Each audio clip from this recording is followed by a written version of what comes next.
민중의 소리 이완배 기자와 함께하겠습니다. 이완배 기자님. 네, 안녕하십니까? 네, 오늘 어떤 이야기 해볼까요? 예, 오늘은 정부의 씀씀이, 보통 재정이라고 이야기를 하죠.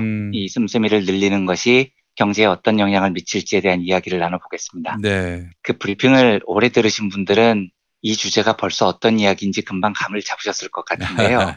예, 저희가 경제 뉴스를 이해하기 위해서 간단한 몇 가지를 암기하는 게 좋을 때가 있습니다. 그렇습니다. 예, 예를 들면 금리를 내리면 경제가 좋아진다. 이 정도는 외워두면 상당히 유용해요. 네. 그러면 금리나 이자에 관한 뉴스의 맥락이 대부분 이해가 됩니다. 네. 또 하나는 진보는 정부가 돈을 많이 쓰는 것을 좋아한다. 이것도 암기하시면 좋습니다. 네, 예. 이제 그러면 반대로 보수는 정부가 돈을 많이 쓰는 것을 싫어하겠죠. 그러니까 이것만 외우면 경제 뉴스에서 누가 우리 편이고 누가 나쁜 놈인지 대충 구분이 됩니다. 네.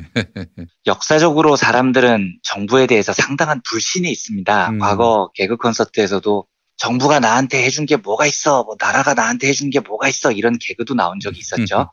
그리고 선덕여왕이나 이산 같은 역사 드라마를 봐도 성군, 좋은 왕은 자꾸 정부의 규모를 줄이려고 합니다. 그러니까 정부와 관료들, 특히 양반들의 힘이 세지는 것을 견제하는 왕이 좋은 왕이죠. 네. 반면에 정부가 세금을 많이 걷어서 그 돈으로 대규모 토목공사를 하거나 하면 폭군 취급을 받습니다. 그렇죠. 예. 그러니까 이런 드라마를 보고 있으면 정부는 나쁜 것, 정부는 씀씀이를 줄여야 해. 이런 잘못된 고정관념이 생깁니다. 네. 이 고정관념 때문에 이명박이나 레이건, 부시 같은 자들이 이걸 이용해서 인기를 얻습니다. 네. 우리는 정부 씀씀이를 줄이겠다.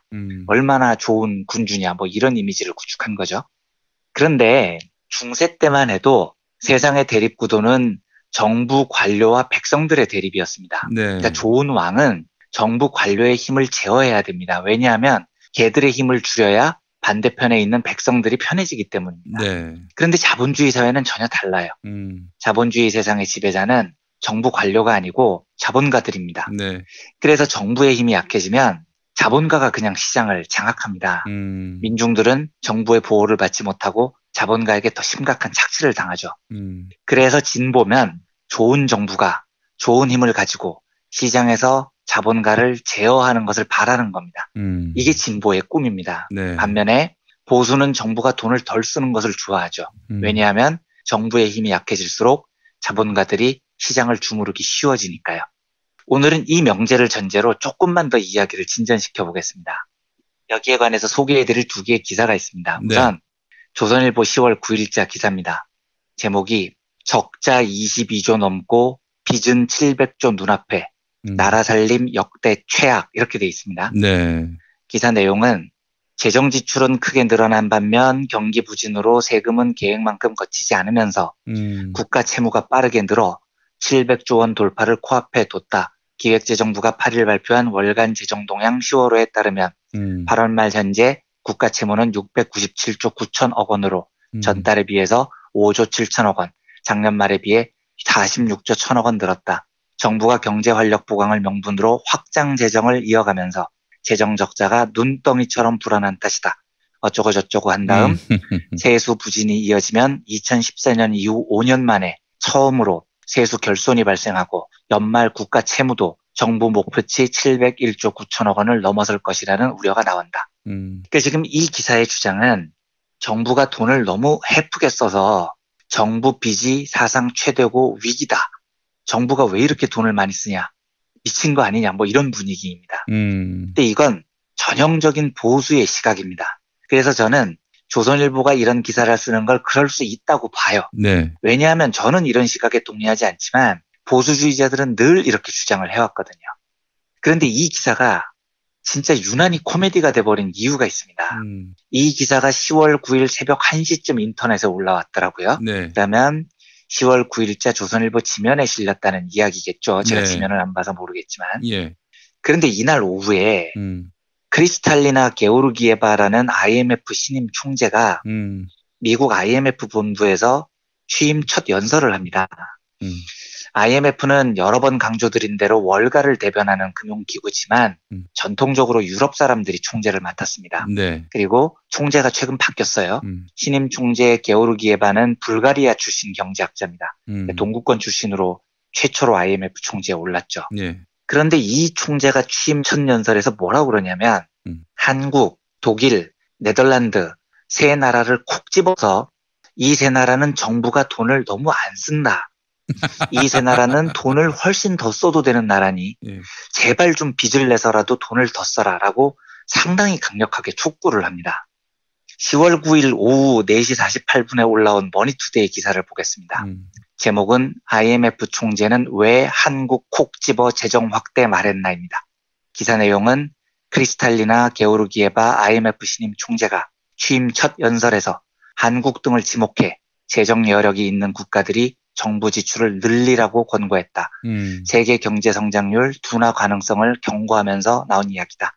내년도 예산을 9.3% 늘리며 재정 확장 정책을 펼치고 있는 정부는 힘을 받을 전망이다.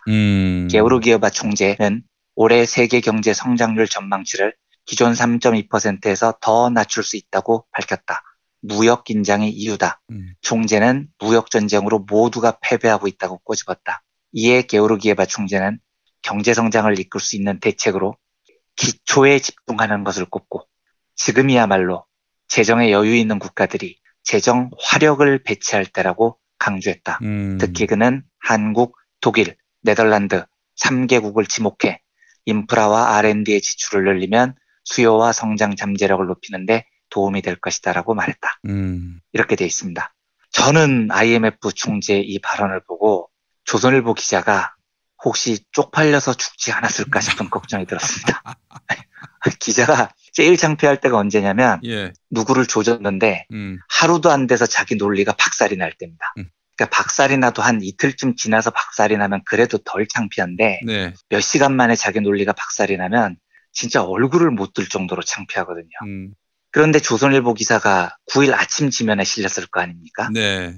그날 오후에 IMF 신임 총재식이나 되는 거물이 이 사람 첫 연설은 전 세계가 보도를 하는 중요한 뉴스입니다. 네. 그런데 이 사람이 한국 정부는 돈을 더 써야 된다고 콕 집어서 이야기를 합니다. 조선일보 기자가 얼마나 창피하겠냐고요. 저는 이걸 보고 사람이 배고파서 죽을 수도 있고 아파서 죽을 수도 있는데 과연 쪽팔려서 죽을 수도 있을까 이런 생각이 들었습니다. 창피해서 죽겠다, 쪽팔려서 죽겠다라는 말은 진짜 이럴 때 쓰는 거죠. 그러니까 문제의 핵심은 이런 겁니다. 제가 아까 진보는 정부의 씀씀이를 늘리는 걸 좋아하고 보수는 줄이는 걸 좋아한다고 말씀드렸죠. 그런데 IMF가 진보냐고요. 택도 없는 이야기죠. 여긴 생 보수 단체입니다. 월가를 대표하는. 그런데도 한국 정부 보고 돈을 더 쓰라고 하잖아요. 그러니까 실제로 이 이야기는 정부의 돈 씀씀이에 대해서 진보건 보수건 합의가 될 때가 있습니다. 언제냐면 경제가 나쁜데 정부가 돈을 쓸 여력이 있어요. 그런데도 정부가 이례적으로 돈을 안 쓰면 이때만큼은 보수도 정부의 씀씀이를 늘려야 된다라고 동의를 합니다. 지금 어느 나라냐? 우리나라가 딱 그런 경우입니다. IMF 입장에서는 세계 경제가 나쁘기 때문에 좀 돈을 쓸 여력이 있는 나라들이 써줘야 됩니다. 그런데 살펴보니까 독하게 돈을 안 쓰고 버티는 세 나라가 있어요. 한국, 독일, 네덜란드라는 겁니다. 제가 며칠 전에 일본 소비세 인상 브리핑을 드리면서 정부 부채 비율을 소개해드린 적이 있었죠. 네. 우리나라는 GDP 대비 정부 부채가 절대 40%를 넘기면 안 된다는 이상한 고정관념에 있어서 정부가 빚을 내는 걸 죄악시합니다. 그런데 말씀드렸듯이 일본은 GDP 대비 정부 부채가 200%가 훌쩍 넘어요. 이런 나라도 멀쩡하게 선진국 대접을 받거든요. 이번에 게오르기에바 총재가 돈 좀 제발 더 쓰라고 콕 집은 세 나라 부채 비율도 굉장히 낮은 나라들입니다. 독일이 한 66% 되고요. 네덜란드가 한 60% 됩니다. 아유, 우리나라가 훨씬 사정이 좋은 거네요. 재정 더 상황이. 낮은 겁니다. 예. 예, 지금 이 세 돈 안 쓰는 나라, 부채 낮은 나라라고 콕 집은 세 나라 중에 우리가 제일 낮다고요.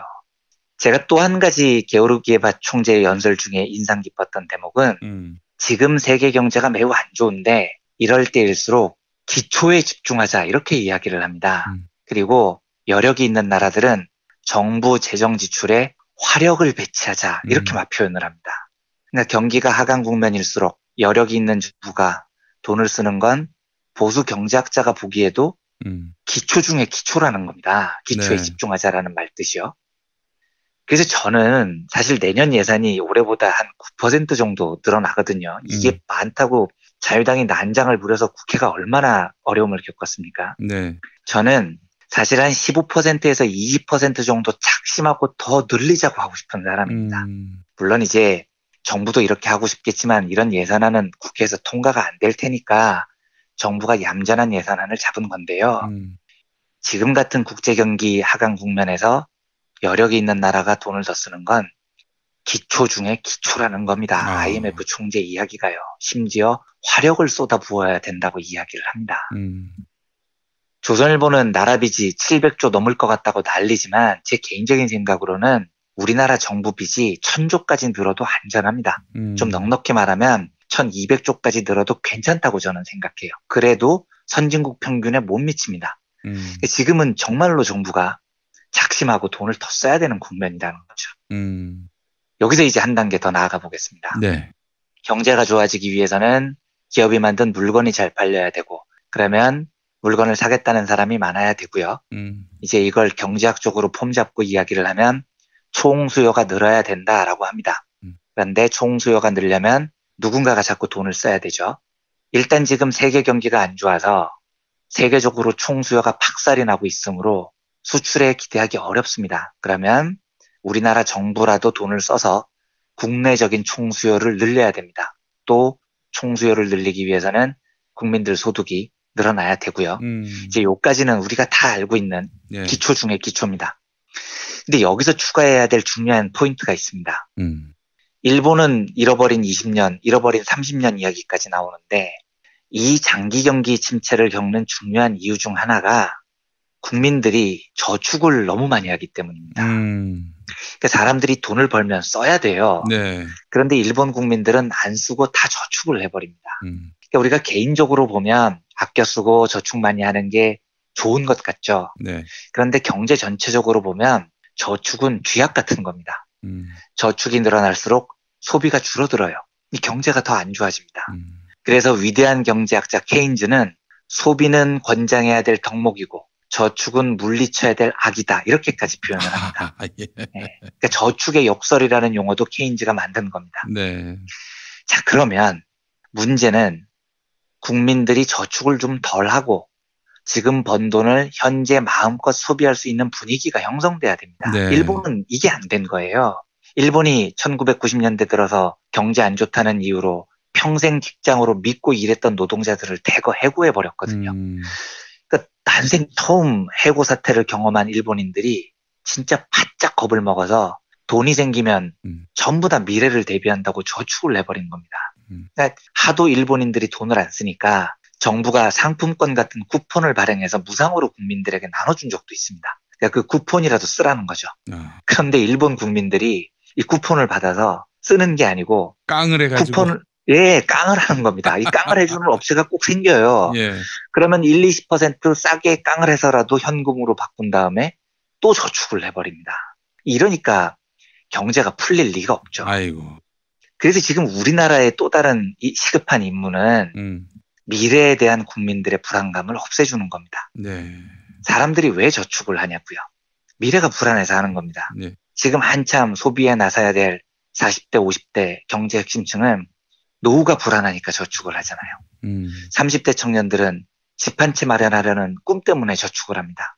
20대 청년들은 알바에서 번 그 약간의 돈, 학자금 대출받은 거 갚거나 아니면은 월세 보증금 마련하려고 저축을 합니다. 온 국민이 미래가 불안하다고 생각을 하니 돈이 생기는 족족 은행에 잠겨버리죠. 그러니까 아무리 소득주도 성장을 해도 늘어난 소득이 저축으로 잠기면 발장 도루묵입니다. 그래서 미래에 대한 국민들의 불안을 없애야 됩니다. 이 말은 복지제도 확충이 매우 시급하다는 겁니다. 그러니까 복지제도와 사회안전망을 구축하는 건 단지 가난한 사람을 돕는다 차원의 문제가 아닙니다. 내가 망해도, 내가 늙어도, 내가 직장을 잃어도 굶어 죽지 않는다는 확신이 있으면 사람들은 지금의 소비를 더 늘립니다. 그러니까 우리 정부는 지금 지출을 과감히 늘리는 것 더하기. 그러니까 지금보다 훨씬 더 늘려도 됩니다. 훨씬 더 늘리고 그 다음에 안전한 복지 정책을 늘려서 사람들에게 현재를 즐길 수 있는 분위기를 만들어줘야 됩니다. 네. 몇 시간 상간으로 이어진 조선일보 보도하고 IMF 총재 발언을 보면서 한국 보수 언론이 얼마나 웃기는 짓을 하고 있는지도 알 수 있었지만 네. 기초 중의 기초에 집중하라. 화력을 배치하라라는 강경한 IMF 총재의 발언을 보면서 지금 우리 정부가 나아가야 될 방향이 훨씬 선명해졌다는 생각이 들었습니다. 네. 이런 생각을 공유하고 싶어서 오늘 이 이야기로 브리핑을 나눠봤습니다. 네, 민중의 소리 이완배 기자 함께했습니다. 오늘 말씀 잘 들었습니다. 네, 감사합니다.